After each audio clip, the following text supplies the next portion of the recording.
Começa agora o Gospel News. Hoje é quarta-feira, dia 27 de maio de 2026. E eu sou Karen Crisóstomo. Nós vamos juntos aqui pela Rede Gospel de televisão e também pelo YouTube, Rede Gospel TV Oficial, com as principais notícias do Brasil e do mundo. Vamos aos destaques de hoje. Flávio Bolsonaro se encontra com Trump na Casa Branca e pede a republicano que declare facções brasileiras como organização terrorista. STF determina o fim da aposentadoria compulsória remunerada como punição para juízes. Estados Unidos atacam nova embarcação e deixam um morto no Oceano Pacífico. Israel mata chefe do braço armado do Hamas. Homem de 52 anos é suspeito de matar ex-namorada na zona norte de São Paulo. E veja também, jogadores brasileiros se apresentam para a Copa do Mundo. Essas e outras notícias do Brasil e do mundo, agora no Gospel News. Boa noite. O senador e pré-candidato à presidência Flávio Bolsonaro teve um encontro com o presidente dos Estados Unidos, Donald Trump, e pediu para o republicano declarar as facções criminosas do Brasil como terroristas.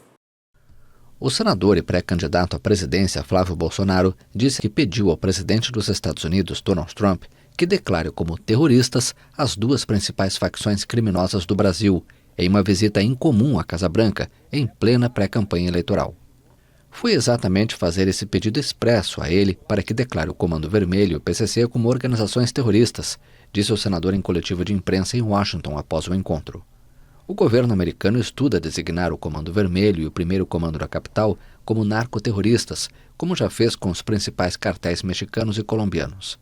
Mas o governo do presidente Lula tem expressado forte oposição a essa classificação, devido às implicações jurídicas e de soberania envolvidas na aplicação do marco de terrorismo a grupos criminosos. Lula foi recebido há 20 dias por Trump na Casa Branca e reiterou esse pedido. Flávio Bolsonaro foi à reunião acompanhado de seu irmão Eduardo, conhecido em círculos do trumpismo nos Estados Unidos. A visita à Casa Branca ocorreu quase 2 semanas após a divulgação de um áudio que revela que Flávio manteve o contato com o banqueiro Daniel Vorcaro, preso por suposta fraude. Após esse encontro, Flávio Bolsonaro deu uma entrevista coletiva para a imprensa e afirmou que Donald Trump se mostrou preocupado com a saúde do ex-presidente Jair Bolsonaro. Depois do encontro com Donald Trump, Flávio Bolsonaro conversou com jornalistas ao lado de fora do Salão Oval. O senador afirmou que o republicano perguntou sobre Jair Bolsonaro. O presidente Trump me recebeu com enorme cordialidade. A primeira coisa que ele fez foi perguntar sobre o meu pai.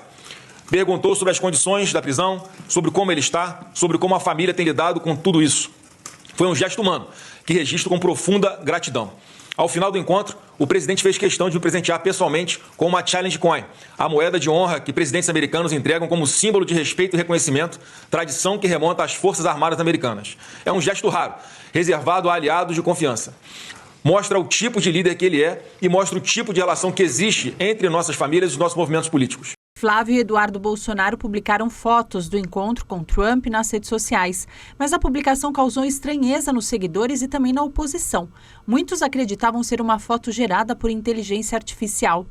Eduardo usou as redes sociais para rebater os rumores e o ex-deputado afirmou que falsificar imagem ao lado do presidente dos Estados Unidos dentro do Salão Oval seria algo grave.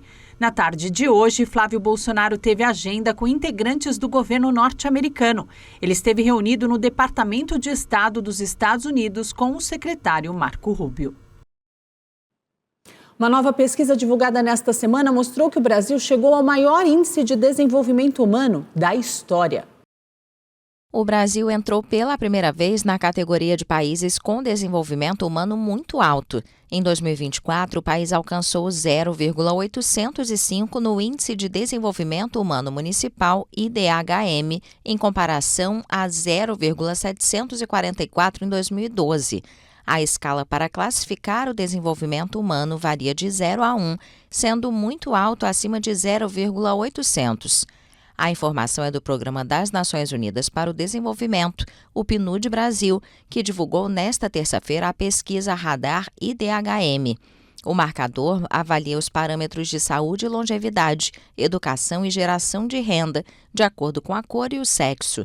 A publicação considera os últimos 13 anos, de 2012 a 2024. Quando o Programa das Nações Unidas começou a calcular esse índice há 30 anos, o Brasil era um país de IDHM baixo. O parâmetro que mais impulsionou neste período foi a educação. A coordenadora da Unidade de Desenvolvimento Humano do PNUD Brasil, Betina Barbosa, destacou a concessão do Bolsa Família como um fator que impulsionou o resultado, por tirar crianças do trabalho e obrigá-las a estar na escola. O programa, criado em 2003, começa a produzir efeitos cerca de 10 anos depois, quando o primeiro grupo de beneficiários completa um período satisfatório de ensino do fundamental e médio. De acordo com os dados do PNUD, as regiões metropolitanas são os locais onde os brasileiros vivem melhor e puxam o IDHM do país para cima. E a vida do brasileiro segue difícil para a gestão Lula. Os preços dos produtos voltaram a crescer mais uma vez. Segundo o Índice Nacional de Preços ao Consumidor Amplo, os preços dos produtos subiram 0,62% nesse mês. Os números divulgados nesta quarta-feira vieram acima das expectativas do mercado. E com esse resultado, a inflação acumulada de 12 meses passou de 4,60%. De acordo com o IBGE, o grupo Alimentação e Bebida subiu 1,38% e teve o maior impacto do mês. A primeira turma do Supremo Tribunal Federal determinou o fim da aposentadoria compulsória remunerada como punição máxima para juízes que cometerem crimes graves. Em março, o ministro Flávio Dino determinou que, em caso de infração grave, o magistrado deve perder o cargo e o salário. A decisão dos ministros do STF foi unânime e confirmou o entendimento do ministro Flávio Dino. Em março, Dino havia determinado que o Conselho Nacional de Justiça aplicasse a perda de cargo de magistrado e também do salário como maior punição para crimes graves. No julgamento, Flávio Dino disse que a aposentadoria transfere para a sociedade o ônus por uma punição que deve ser do magistrado. Nos últimos 20 anos, 126 magistrados foram aposentados compulsoriamente nessas condições. Eles foram punidos por infrações graves como venda de sentenças, assédio moral e sexual e benefícios indevidos a integrantes de facções criminosas. A Polícia Federal e a Controladoria Geral da União foram às ruas hoje em uma nova fase da operação que investiga os desvios nas aposentadorias e pensões do INSS. Os agentes cumpriram 31 mandados de busca e apreensão, além de 8 medidas cautelares de monitoramento eletrônico. A estimativa é que entidades tenham roubado do povo brasileiro cerca de 6 bilhões e 300 milhões de reais entre 2019 e 2024. Os Estados Unidos atacaram mais uma embarcação no Oceano Pacífico. Segundo o Comando Sul do Exército Americano, um homem morreu no ataque. Nas redes sociais, a pasta afirmou que a embarcação estava envolvida em operações de narcotráfico. Outros 2 ocupantes da embarcação sobreviveram e a Guarda Costeira Americana foi chamada para efetuar as prisões. Israel anunciou hoje que matou o novo chefe do braço armado Hamas, Mohamed Odeh.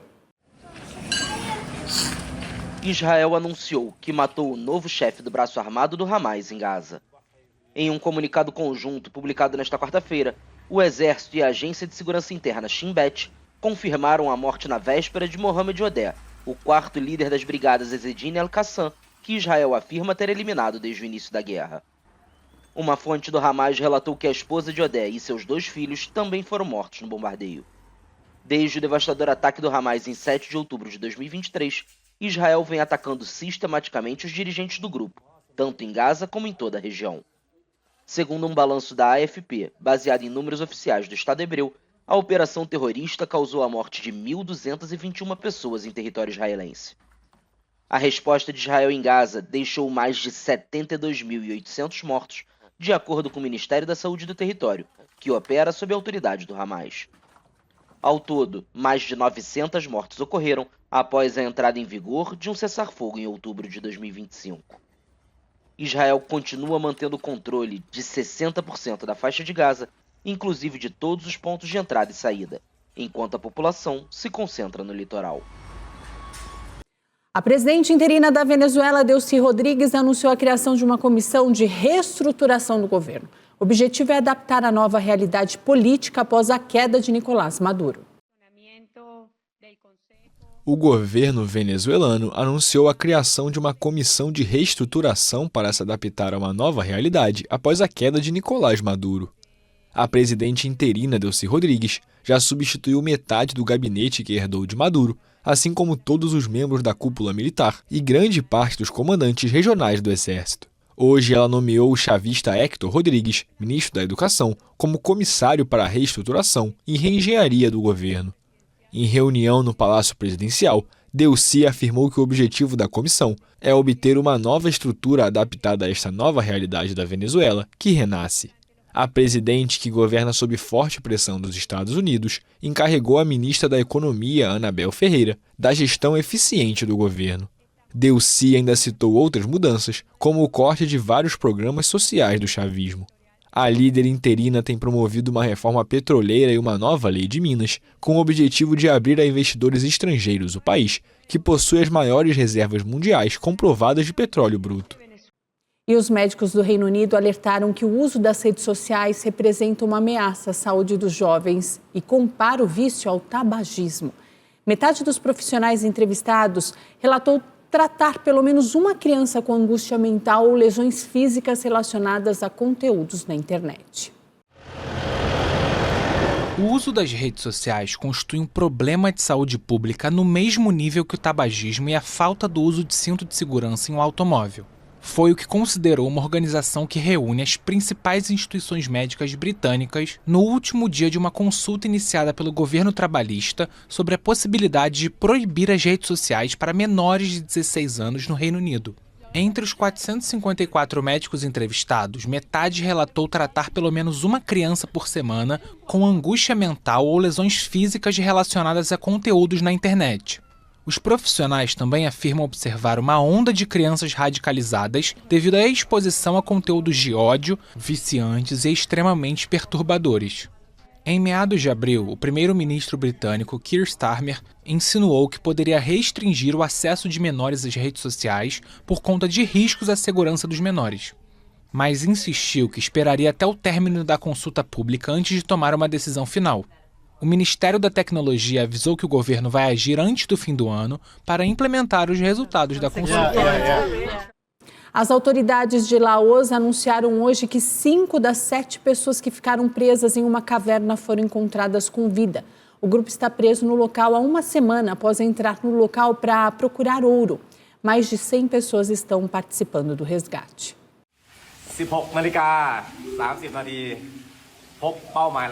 5 das 7 pessoas presas em uma caverna inundada há uma semana no Laos foram encontradas com vida nesta quarta-feira. As informações são das equipes de resgate do país e da Tailândia. 7 moradores de uma vila no Laos entraram na caverna, localizada na província central de Chaisongbong, no dia 20 de maio. Eles estavam em busca de ouro, mas acabaram presos no interior da caverna, depois que chuvas intensas provocaram uma inundação repentina, bloqueando a saída. As 2 pessoas restantes ainda estão sendo procuradas. O mergulhador de resgate especializado Mikko Pasi, da Finlândia, havia dito mais cedo que as equipes estavam em uma corrida contra o tempo para retirar as 7 pessoas da caverna, local que ele descreveu como uma mina de ouro abandonada. Ele detalhou que os socorristas precisaram navegar por centenas de metros em condições difíceis dentro da caverna.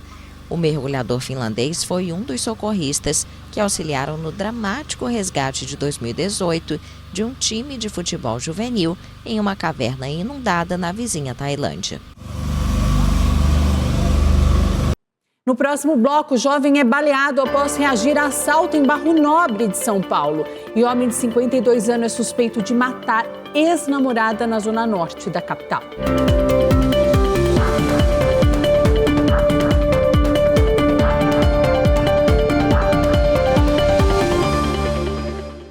Um jovem de 24 anos foi baleado com 3 tiros em um assalto na madrugada de hoje no bairro de Pinheiros, na zona oeste de São Paulo. Ele está internado em estado grave no Hospital das Clínicas. A vítima foi abordada quando chegava em casa com a namorada por volta de 1h30 da madrugada. O homem foi atingido na região da barriga, levado ao Hospital das Clínicas e está internado em estado grave. Segundo informações, antes de atirar no homem, os ladrões fizeram outros assaltos na região. Uma imagem gravada de uma sacada por um morador mostra o momento em que uma outra vítima é cercada por criminosos. No vídeo é possível ouvir os suspeitos pressionando e pedindo a senha do celular da vítima. Após o crime, os homens fogem de moto. Segundo dados da Secretaria de Segurança Pública, a região de Pinheiros apareceu na liderança de roubos e assaltos da capital paulista no primeiro bimestre do ano. Um homem de 52 anos é suspeito de atirar e matar a ex-namorada de 26 anos dentro da casa no bairro do Tremembé, na zona norte de São Paulo. Segundo informações, Raimundo Nonato não aceitava o fim do relacionamento. Ele está foragido. A vítima, identificada como Letícia Alves de Oliveira, era mãe de 2 meninas, uma de 6 e uma de 2 anos. Segundo o boletim de ocorrência, a irmã dela, Larissa Salles, presenciou tudo. Em depoimento à polícia, ela contou que viu o suspeito sacar um revólver e apontar a arma para Letícia. A jovem tentou se defender e correu para o banheiro para se proteger, mas foi atingida pelos disparos. Os dois mantinham um relacionamento havia cerca de 4 anos e tinham um histórico frequente de discussões. A jovem havia se mudado para a casa da mãe há cerca de 4 meses após decidir se separar do suspeito. Ela também afirmou que Raimundo havia postado imagens de arma nas redes sociais para intimidar a vítima. No dia do crime, Letícia disse a ele que não queria mais continuar o relacionamento. Raimundo Nonato Ferreira da Silva fugiu após o crime e é procurado pela polícia. Silvanildo Amâncio, de 52 anos, confessou ter jogado a ex-mulher de um penhasco em Belo Horizonte. Ana Cláudia Rodrigues foi resgatada com vida. Uma mulher de 41 anos que foi sequestrada, ameaçada e jogada de um penhasco pelo ex-companheiro foi resgatada com vida. Ela estava desaparecida desde o início da semana. De acordo com o Corpo de Bombeiros Militar de Minas Gerais, foram necessários drones e sensores térmicos no primeiro dia de buscas. No segundo dia, a localização e o resgate aéreo foram feitos com auxílio de helicóptero. Segundo a corporação, a vítima estava consciente e orientada, sem sinais de fraturas, somente com escoriações pela queda. O ex-companheiro foi identificado como Silvanildo Amâncio de Araújo. Ele foi preso pela Polícia Militar em Várzea da Palma. Em um vídeo divulgado, ele aparece confessando o crime. Foi isso, a segunda-feira eu peguei ela mesmo. Como que foi que você pegou ela? Você buscou ela onde? Lá do serviço dela, eu peguei descendo o ônibus para o serviço dela. Aí você chamou ela para entrar no carro ou você obrigou ela? Eu abracei ela e falei que ela ia entrar no carro. Ela falou que você ia matar, eu disse, não, eu vou te matar não. Aí você levou ela para onde? Eu levei ela para o Jardim Canadá lá, joguei no penhasco lá. Pronto. Você empurrou ela do penhasco? Empurrei ela lá. Você viu onde ela caiu? Vi onde ela caiu. Ela ainda estava viva ou? Estava viva, eu vi ela andando lá embaixo lá. Eu desci lá embaixo lá para buscar ela, aí eu não consegui achar não, porque o lugar que ela estava era muito longe. Aí eu voltei para trás. Foi até que minhas pernas iam machucadas. Segundo a polícia, Silvanildo vai ser autuado pelo crime de estupro, além de tentativa de feminicídio. A seguir, cientistas descobrem uma nova espécie de polvo nas Ilhas Galápagos e a chegada dos brasileiros convocados para a Copa do Mundo na Granja Comari.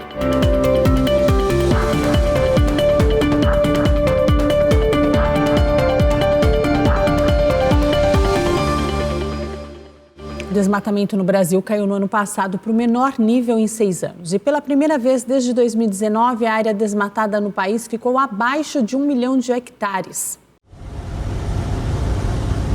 O desmatamento no Brasil, inclusive na Amazônia, caiu no ano passado para o menor nível desde 2019 e ficou pela primeira vez abaixo da barreira de 1 milhão de hectares de vegetação perdida. Os dados são de um relatório divulgado nesta quarta-feira pela rede de monitoramento MAP Biomas. O resultado é uma boa notícia para o presidente Luiz Inácio Lula da Silva, que vai disputar a reeleição em outubro e que tornou a luta contra o desmatamento uma bandeira de governo. Lula se comprometeu especialmente a erradicar a exploração ilegal de madeira até 2030. A cobertura vegetal é fundamental para absorver dióxido de carbono e frear o aquecimento global. Em 2025, foram desmatados quase 985 mil hectares no país, 20,6% a menos do que no ano anterior, segundo a rede Map Biomas, que iniciou os registros em 2019. Apesar do bom resultado, o volume equivale a 5 árvores derrubadas por segundo no caso da Amazônia. O dado não inclui as perdas por incêndios, mas no ano passado as queimadas também registraram uma queda significativa após o recorde de 2024. A redução do desmatamento aconteceu em todos os biomas do país, incluindo a Amazônia. O bioma mais atingido foi novamente o Cerrado, que concentrou mais da metade do desmatamento do país. O MAP Biomas, que reúne universidades, ONGs e empresas de tecnologia, atribuiu quase toda a perda de vegetação à expansão agropecuária.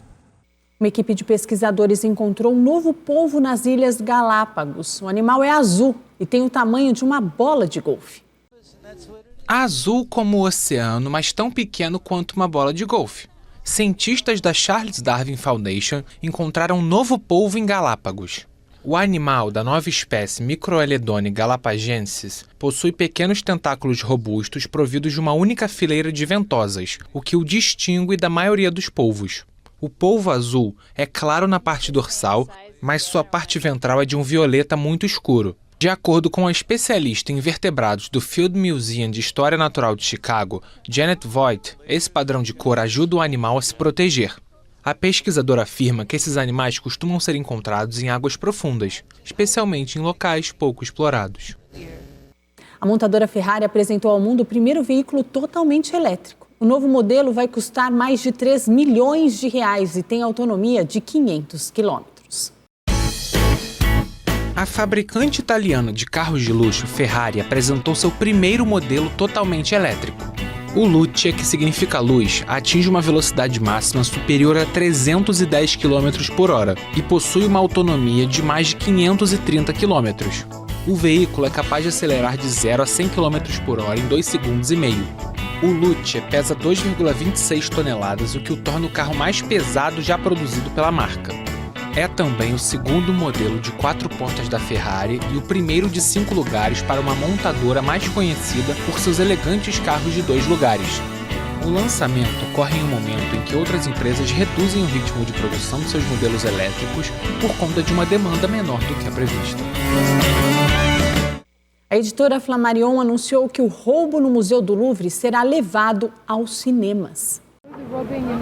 Uma história perfeita para as telas. O espetacular roubo no Museu do Louvre, em Paris, em outubro de 2025, será tema de um filme e de uma série documental baseada em um livro. Os direitos de adaptação da obra Pilhagem no Louvre, em tradução literal, foram cedidos pela editora Flammarion à produtora Iconoclast para o longa-metragem e a um produtor britânico para a série documental. Por enquanto não foram divulgados título, data de estreia ou elenco do filme, apenas que o longa será dirigido por Romain Gavras, diretor de obras como Nosso Dia Chegará e Atena. No livro, 3 jornalistas de grandes jornais franceses relatam como ladrões de galinhas conseguiram entrar em 19 de outubro na Galeria Apollo para roubar joias da coroa, com valor estimado em cerca de 510 milhões de reais.